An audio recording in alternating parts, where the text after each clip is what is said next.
Thanks for tuning in to this special summer broadcast of Moments That Matter. We are picking up where we left off last episode with part 2 of our discussion with the authors of How Shall We Then Care? Okay, well, I do want to jump into the chapters if we can, and give everybody just a few minutes to talk about kind of their focus in the chapter, and especially want to take advantage of the fact that Kathy's still with us, because she's kind of limited in her time. And wouldn't you know it, she's a co-author in chapter 1, so we can start right away. So in chapter 1, the title is What Can Christians Learn from Care Theory?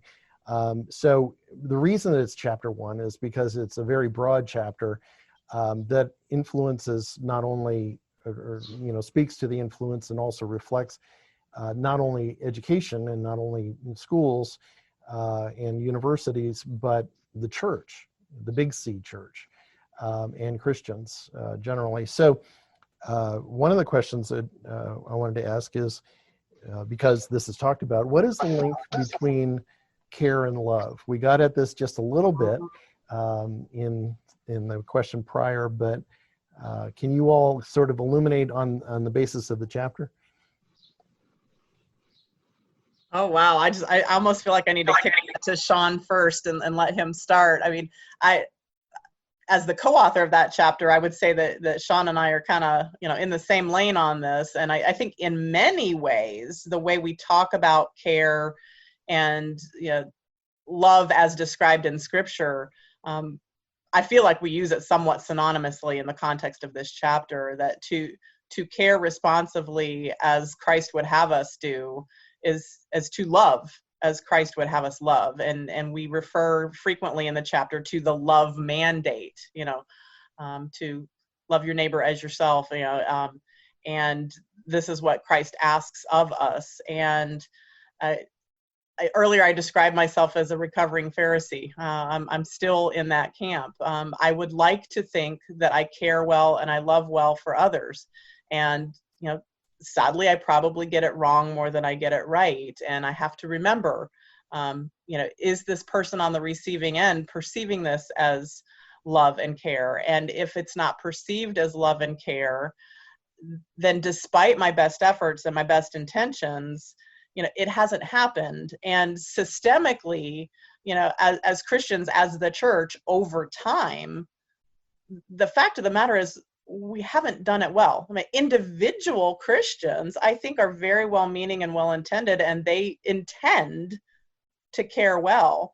But if people in the broader society, they lump us together, and if they see and perceive, okay, Christians collectively act this way, respond this way, even if as an individual I might not be culpable, but guilt by association. If the group with which I identify myself, I am a member of the body of Christ, and the world around me doesn't see or perceive that the body of Christ is being loving, then we've got some course correction that we need to take responsibility for. And so that's kind of how I would, maybe frame the first chapter. Would certainly welcome Sean to jump in and clarify or restate anything that I may not have articulated accurately.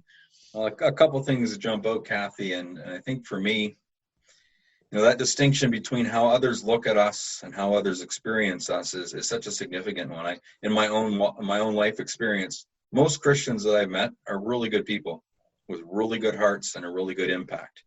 I've met a few, and only a really small few, who maybe I use the word misguided and misdirected. And Scott touched on this earlier. How much of the harm that's even been caused by Christians comes from good people trying to be faithful and obedient to God, right? They're reading their Bible and they want to be obedient and faithful, and they find motivation and guidelines for what they do. And I would say some of that is misinterpreted and misdirected. In answer to your question, though, Paul, one of the things that jumps out for me, when I entered the care theory dialogue, I discovered that care theory suggests all human beings have these two care-related needs: the need to care for others and the need to be cared for by others. And I discovered that, and as a Christian working in a secular academy in a very messy topic like care, I thought that just sounds so biblical, right? That's us imaging and being faithful and responsive to God. That our God is a God who wants to be loved and who commands that we love and who loves us unconditionally all the time. And so for me, it's not that I use them interchangeably, because that's a risky thing to do, but there certainly is a direct line between the two. The final comment that I'll make in this for this question is the concept of care has been studied and has led to a pretty good body of research literature. And while the concept itself is still a murky one and a confusing one, it is a lot less murky than the love literature. And so I think the care literature gives us a place to join a conversation and to actually use language and to wade into questions and issues that people are already wrestling with, whereas love is a lot messier than that for a variety of reasons. And then a follow-up question for both of you. What contribution might a Christian worldview-based approach to care make to the care theory dialogue? I think the care theory literature is a wide field and has a whole bunch of different voices, but the two pieces, and then maybe Kathy, you have more to add. The first one is that a Christian worldview approach helps us to understand why care sometimes fails. Because some people seem to believe that care does not matter when they've experienced imperfect care, or they've not experienced care when they expected it. And as a result, there are some people who believe that the theory itself is flawed, because the theory doesn't really explain why it doesn't work sometimes, or why it doesn't work a lot. And so there's something that we have to contribute as Christians. And for me, then that leads to the second one, and that is the nature and impact of brokenness. And within my own faith community, I would use the word sin, but outside of the Christian community, the word sin is a flawed one. So this idea of brokenness, of people making bad choices, there is something about human beings that makes it difficult to both receive and to give care. It's an important distinction, but it's still a bit of a mystery in it. And if you follow the care theory dialogue, they don't know what to do with this. Like, they really don't know what to do with it. So some people just kind of throw the care theory itself out because they don't know how to wade into that messiness. The second chapter is actually by Sean by himself, and that's the successful communication of educational care, which was pretty revelatory for me. I found, and I'm not even reading the whole dissertation, I'm just reading the chapter on the subject. But can you talk just a bit about the difference between the offering of educational care and the successful communication of educational care? It's one that caught me by surprise. I chose a methodology called grounded theory, and I used a variation called constructivist grounded theory. And the beauty of grounded theory is you wade into your field of study without knowing what your hypothesis is. And so I knew that I wanted to talk to students about their experiences of care from their teachers. And so, again, incredible participants and incredible data, and you can imagine I could go on for a while. But one of the things that became really evident, both from listening to the participants and from my review of the literature, both before and after my study, is that most teachers have really good intentions. And in fact, most teachers enter the profession because they want to care for their students, either because they had a really good teacher who cared for them and they want to do the same thing, or they had some sour experiences and they saw the impact that had on them or on their classmates and they want to do something about it. So that narrative of care is a very common thread in people choosing to become teachers. And so I again, my own narrative is the same one, with experiences as a teacher, as a student, with some teachers who were amazing and some teachers who I know were good people because they were friends of my parents, but they were alienating some of their students. And so I had to wrestle with that tension. And so for me, that distinction, the offering of care, is basically the first part of the successful communication of care.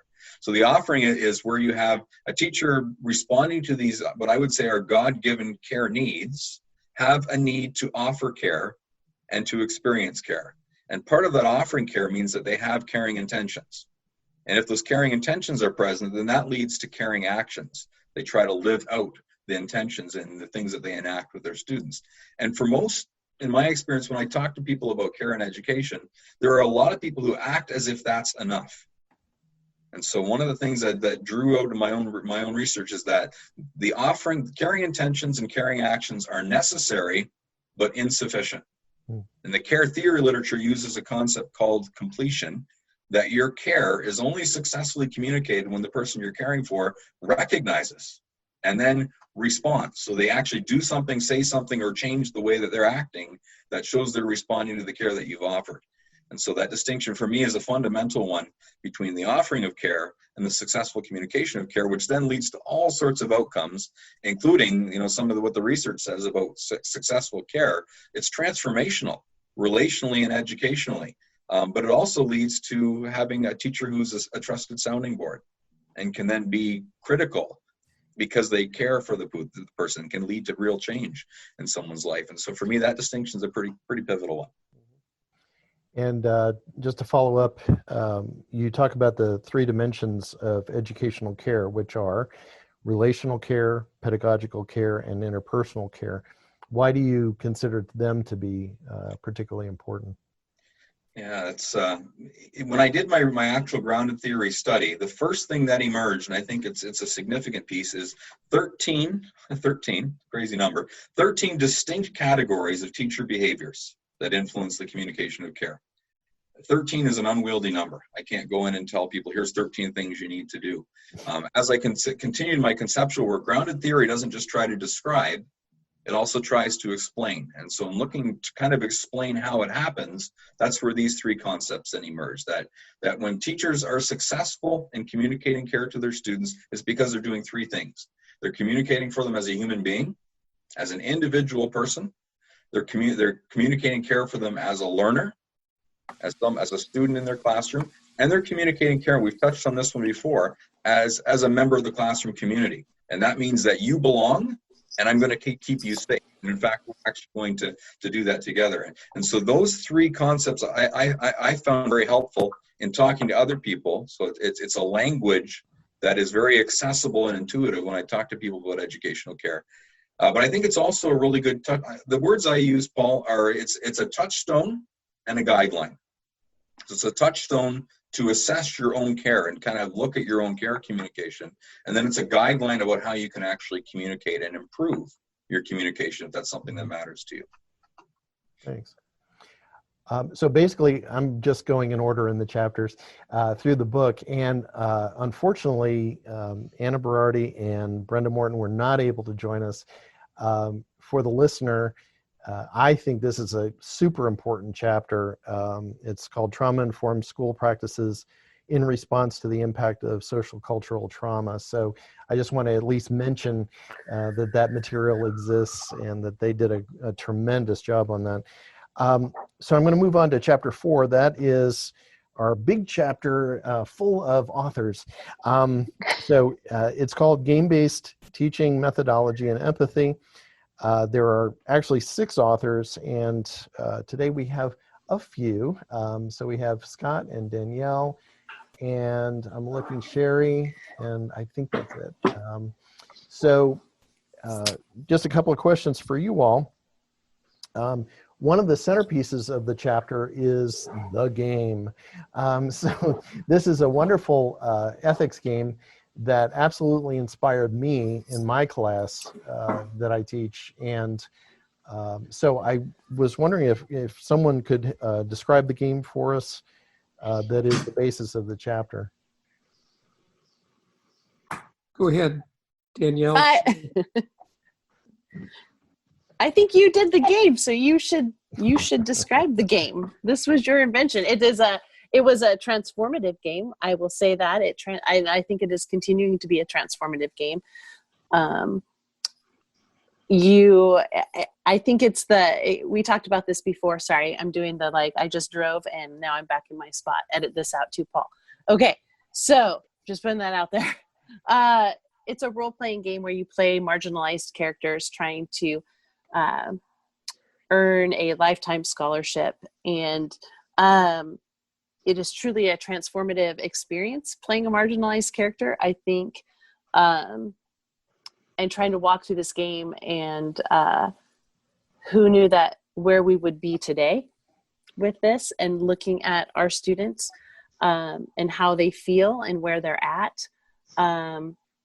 Scott has done tons more with this game as far as putting it online and a great board game. And I think it is an easy way. This is my own spiel. I think it's a great way for educators to live in the shoes of their students. I think it's a great way for administrators to live in the shoes of their students, with a low risk, high yield sort of thing.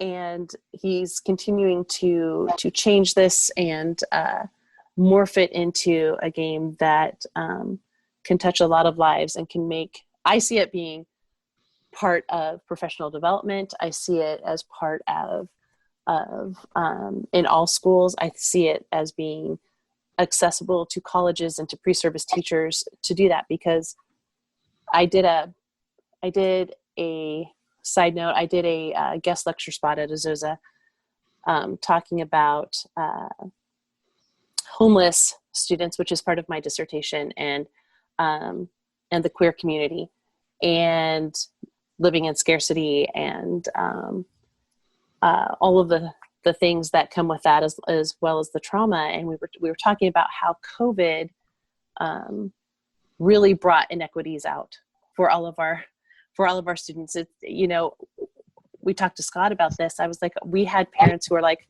rigor. And I'm like, calm down, Becky. Your kid's going to be fine.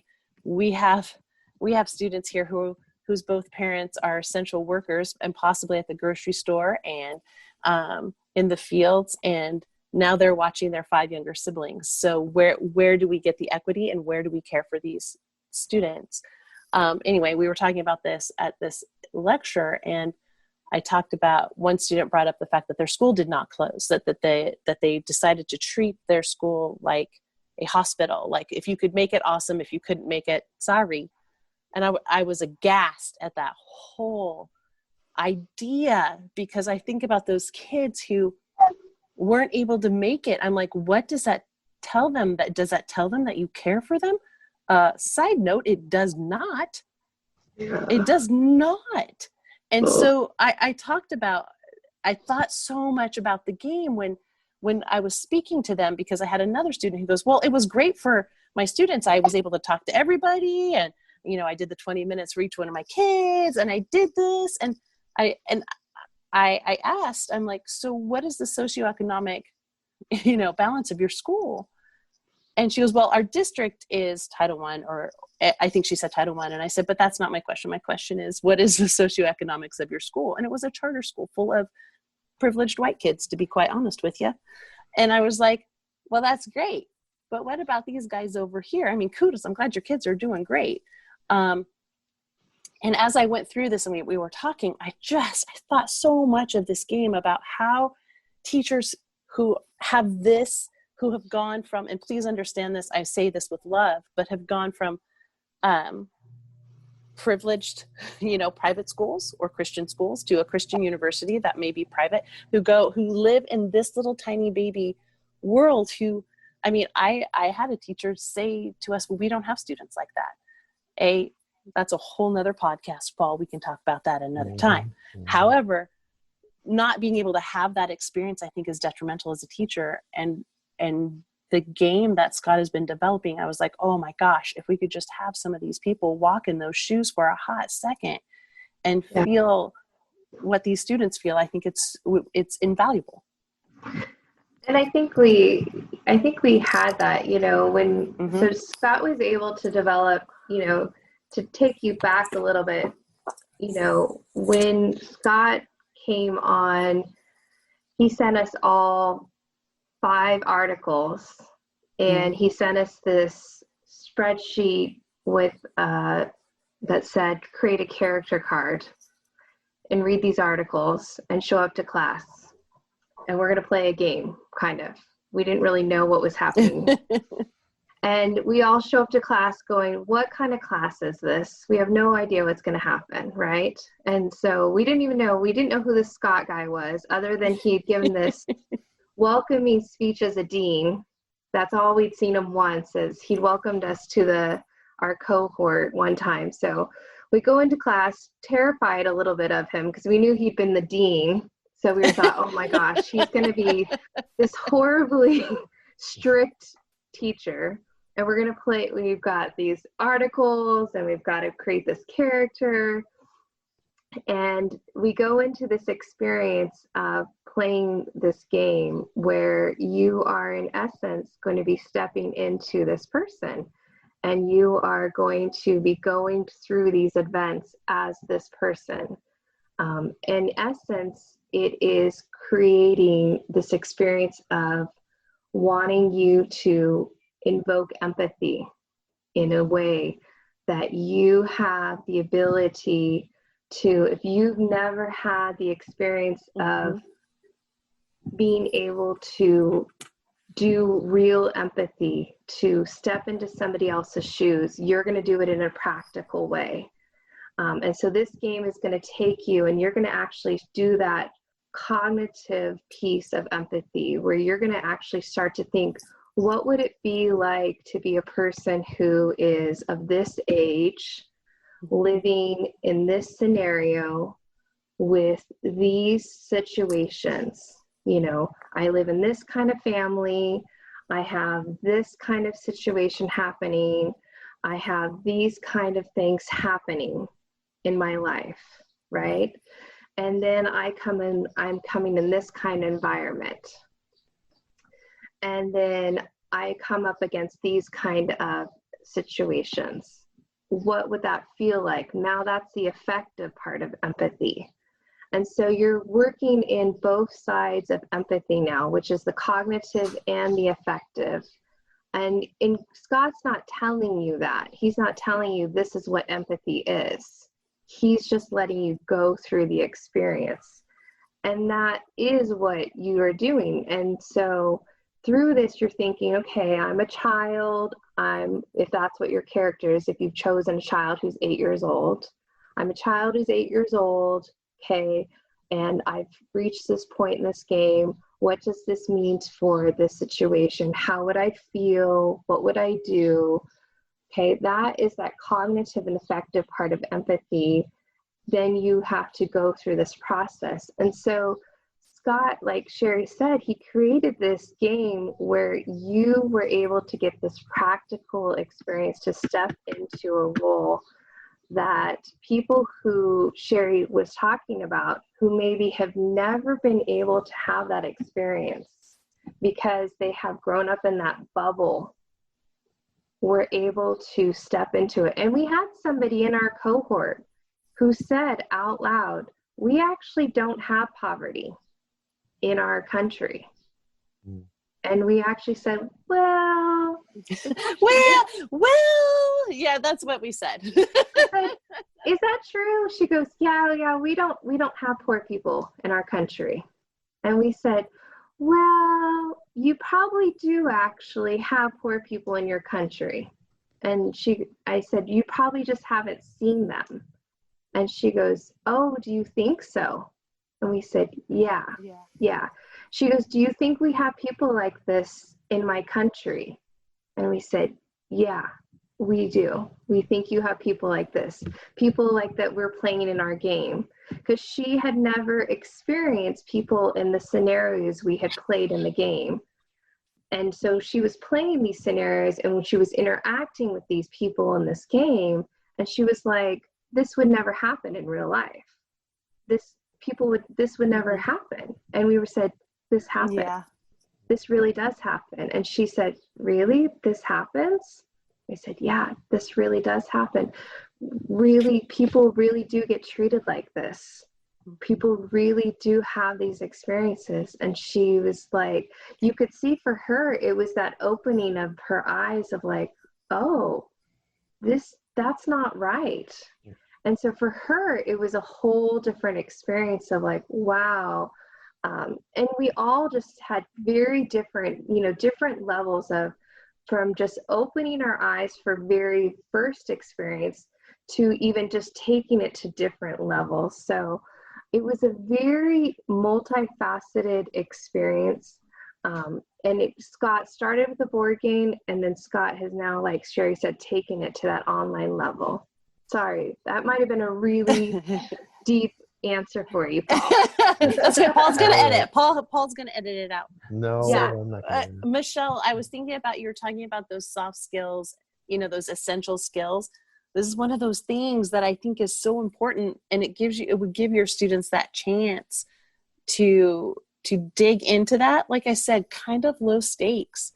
I will tell you, Danielle is right. We walked in, and I come from a little bit of a geeky background. I was like, this is like playing D&D. And it was, but how clever and how transformative it was for us, because we started and when I say we are attached to these characters, we were attached to these characters. And Scott gave us a epilogue as we sat in his morning class and wept away as a class of what happened to our people. I want to put the caveat in there as well, is we we still talk to our cohort, but a very tight-knit. It was a safe place to try this. It was a safe place to be vulnerable, because I think vulnerability comes with learning. I think that comes with all of the things that we are talking about. Relearning things as white people, relearning things during a pandemic. And I know that Scott has also expanded this game and is looking at it through a pandemic lens this term as well. But it was done in a room full of people who cared for each other as well, and were able to be vulnerable. And I think, even Sean, you're talking about vulnerability and being caring for people and being vulnerable as you care. And I think that comes as a teacher, because, it is a hard mantle to carry when you are the one that needs to say no. And you are the one, it's hard. But I think that is our calling. And I think that this game, and in its caring, and it's showing people what this is like. And even from the opposite end of like, I don't want to play anymore, because I do not want to be the person that keeps this person from getting what they need. It was great. Scott, do you want to add anything? Well, the only thing I'll add is I've had two recent experiences, one with a book club that I'm in now that's mostly made up of educators. And one of the educators works in Portland Public Schools, and she really cares about equity and has got a great heart and really wants to make a difference for all kids. And she made the comment, I just sat through 2 days of professional development on equity. My eyes are glazed over. I cannot process all this information, and no one can. And that to me was the driving reason why I went to this game-based methodology, is because, as Danielle said earlier, empathy has got two components, at least one of the working definitions that we've used, Danielle and I, and that the cognitive is being able to understand the other person's place, like the perspective taking, but the affective, to actually be able to feel like that person feels, I believe is where God does the work in our heart, to bust it open and say, what? This is unfair. And, and it's like, it's like that wonderful life moment or something where people wake up out of this ugly dream and realize that, oh my word, is that the way Black people in this country have been treated for the last 400 years? I didn't know that, but now I feel it. I was left behind only because I had a darker color of my skin. And so that is the engagement element of the game, is where I want to get people to feel it. And I want them to feel bad. And then, you know, those tears that we shed on the last day, and it has happened every single year, is tears for joy and grief. Yes. Because we all know these stories and it comes home to us. And yes, I am transforming all of my teaching to go in the direction of game-based and simulation now, because I want the payoff to be that my heart has changed because I've been in this experience, not just that I've learned something in my brain. That's great. I do want to mention that who the other authors are who were not able to join us: Angel Krause and Alicia Watkin and Charity Micah Woodard. Yeah, it's a tremendous chapter. It certainly affected me personally in the way I teach. So I can definitely recommend that. Thanks for listening, and be sure to tune in next episode for part 3 of this podcast as we continue the discussion with the authors of How Shall We Then Care. See you next time.